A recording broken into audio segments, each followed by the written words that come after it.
اللہ جس سے بچانا چاہتا ہے اللہ انسان کو انسان کی غلامی سے.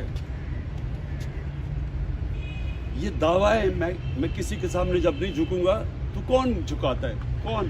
فرعون کہتا ہے کہ میرے سامنے جھکو. ہر طاقتور ڈکٹیٹر کہتا ہے کہ میں جو مرضی کروں تم میرے غلام ہو تم کچھ نہیں کر سکتے. یہ جو آج پاکستان میں ہو رہا ہے یہ کیا ہو رہا ہے؟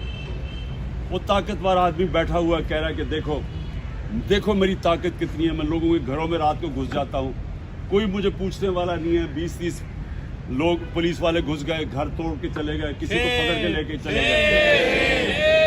جو آپ کی ابھی ایک بھکلا تھی آپ کی, اس کو انہوں نے 2 دن پہلے اس کو اٹھا لیا رات کو جا کے گھر سے کہ جی مومنہ خان کہ جی وہ جیو فینسنگ کے اندر وہ زبان پاک میں نظر آئی تھی.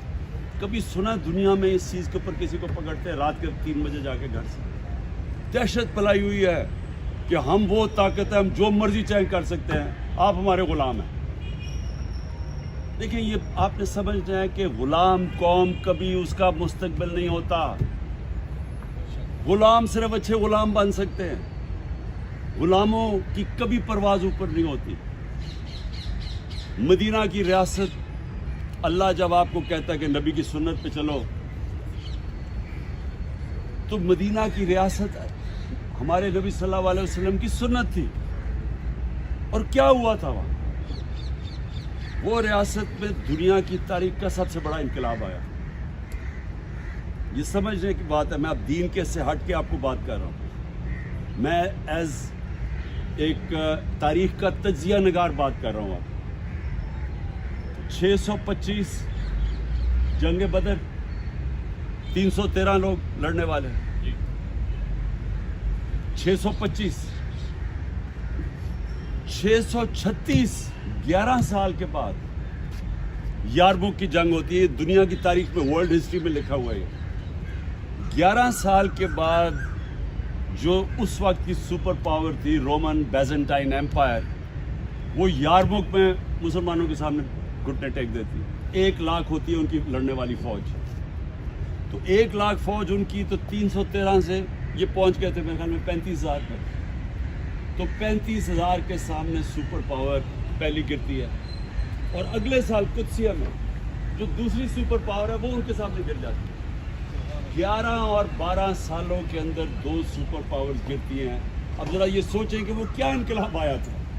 وہی لوگ تھے, وہی عرب تھے جن کو کوئی پوچھتا ہی نہیں تھا. تو وہ کیسے ایک اتنا بڑا انقلاب آیا کہ وہ ورلڈ ہسٹری کہتی ہے کہ ایک دم دنیا کی تاریخ بدل گئی. اگلے 700 سال تک دنیا کی سپر پاور بنے رہا. تو یہ میں آپ کو صرف اس لیے بتا رہا ہوں کہ انہوں نے سب سے پہلا کام انسانوں کو آزاد کیا تھا,